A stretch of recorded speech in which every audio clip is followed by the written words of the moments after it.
आज तो अंकल पक्का बेहोश होने वाले हैं आपको देखकर। आंटी अपनी तारीफ सुनकर मुस्कुरा कर शर्माने लगी। आंटी इतनी भी अच्छी नहीं लग रही मैं, मेरी तो अब उम्र हो गई है। शेरू, कौन कहता है आपकी उम्र हो गई है? शर्त लगा लीजिए, अभी आप ऐसे किसी भी कॉलेज में चली जाएं तो सब लड़के आप ही के पीछे पीछे भागेंगे और लड़कियां तो आपको देखकर जल भुन जाएंगी।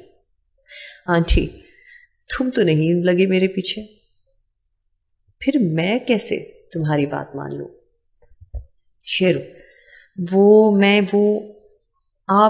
ऐसा है ना कि मैं तो मोहित जैसा ही हूं ना आपके लिए, तो मैं कैसे आपके बारे में ऐसे सोच सकता हूं? वैसे भी अंकल के होते हुए किसी की मजाल जो आपको तंग कर सके? आंटी रहने दो अंकल की बात, तुम बस मेरी झूठी तारीफ कर रहे हो। अगर मैं इतनी अच्छी होती तो वो मुझे ऐसे इग्नोर करते? मुझे समझ नहीं आ रहा था कि क्या बात करूं, इसलिए मैं कपड़े चेंज करने का बहाना बनाकर अपने कमरे में आ गया।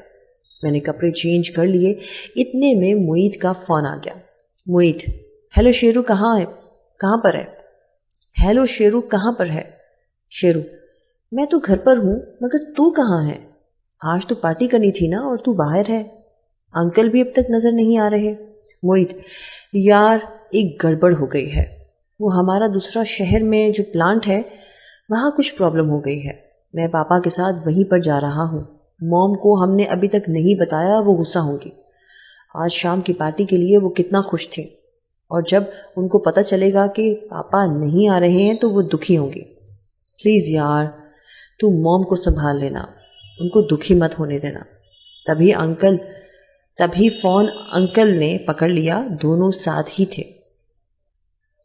अंकल, बेटा रुखसाना से मैंने वादा किया था आज की शाम हम सब साथ में गुजारेंगे, मगर यहाँ बहुत बड़ी प्रॉब्लम हो गई है, इसलिए मैं नहीं आ पाऊंगा। मोहित को मैंने कहा था कि वो घर पर रहे, मगर उसने मुझे अकेला नहीं जाने दिया। हम शायद कल ही वापस आ पाएंगे। बेटा तुम अपनी आंटी को संभाल लेना, वो बहुत संजीदा है, जल्दी दुखी हो जाती है, तुम ज़रा उन्हें संभाल लेना। शेरू, अंकल आप फिक्र मत कीजिए, मैं आंटी का ख्याल रखूंगा, आप बस अपना ख्याल रखें। अंकल, मैं रुखसाना को अभी फ़ोन करके बता देता हूँ कि हम नहीं आ रहे, हो सके तो तुम उसे बाहर ले जाना। शेरू, ठीक है अंकल, अगर आंटी मान गई तो मैं ले जाऊंगा। इसके बाद अंकल ने फ़ोन कट कर दिया। मैं भी कमरे से बाहर निकला और नीचे चला गया। आंटी हॉल में ही थी और फ़ोन पर बात कर रही थी और अंकल से नाराज़ हो रही थी। आंटी फ़ोन कट करके गुस्से में अपने कमरे में चली गई। मैं उनके पीछे उनके कमरे तक गया, मगर दरवाज़ा अंदर से बंद था। मैंने आंटी का दरवाज़ा नॉक किया, मगर अंदर से कोई रिस्पॉन्स नहीं आया।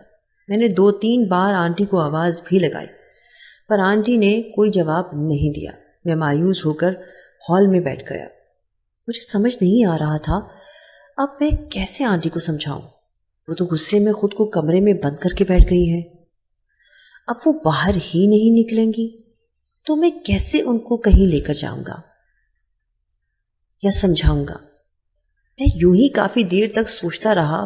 पता नहीं कितनी देर से मैं बैठा ख्यालों में खोया हुआ था कि आंटी के कमरे का दरवाज़ा खुलने की आवाज़ आई। मैंने पलट कर देखा तो आंटी हाथ में एक गिलास पकड़े झूमती हुई मेरी तरफ आ रही थी। उनके हाथ में शायद शराब का गिलास था। आंटी शराब भी पी सकती हैं, ये मैंने सोचा भी नहीं था। शायद आंटी आज बहुत ज़्यादा दुखी थी, इसीलिए उन्होंने शराब पी ली होगी। आंटी, क्या कह रहे थे तुम? मैं बहुत खूबसूरत हूँ। हाँ, मैं परी हूँ। देख लिया क्या औकात है मेरी। मैं मर जाऊं जीऊं किसी को कोई फर्क नहीं पड़ता। मुझे तो बस घर में बाकी सामान की तरह समझ रखा है।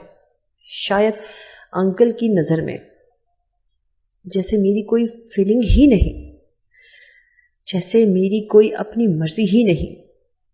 मेरे जज्बात की उसे कोई परवाह नहीं। उसके पास मेरे लिए वक्त ही नहीं है। और तुम मुझे हुर बोल रहे थे? झूठ बोलते हो तुम, शर्म आनी चाहिए तुम्हें। शेरू, मैंने कुछ भी नहीं झूठ बोला था। आप सच में बहुत खूबसूरत हैं और अंकल भी आपसे बहुत प्यार करते हैं। वो तो मजबूरी में आज बाहर फंस गए हैं।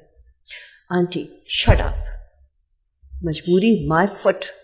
कितने सालों से मैं यही सुनती आ रही हूँ। पता है, औरत को सिर्फ पैसा और ऐशो आराम ही नहीं चाहिए होता, उसे अपने शौहर से प्यार भी चाहिए होता है। और शायद मुझे प्यार नहीं करता, उससे सिर्फ पैसे से प्यार है। मैं जब भी उसे प्यार करने को कहती हूँ वो ऐसे दूर भागता है जैसे मैं उसके लिए कोई फालतू बकवास चीज हूँ। पता नहीं आखिरी बार उसने मुझे कब प्यार किया था। मैं दिन रात आग में जलती रहती हूँ और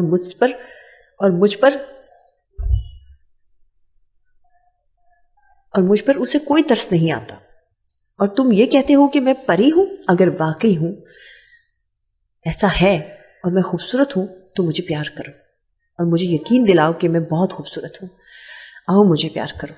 come on, love me and किस मी। आंटी मुझे खुद से चिपकाने लगी। आंटी पर नशा चढ़ चुका था। शायद जब से उन्होंने अपना रूम लॉक किया था तब से वो शराब ही पी रही थी। मैंने आंटी को खुद से अलग किया। शेरू, ये आप क्या कर रही हैं? मैं आपके बेटे जैसा हूं। आप होश में नहीं हैं। जाएं, जाकर सो जाएं।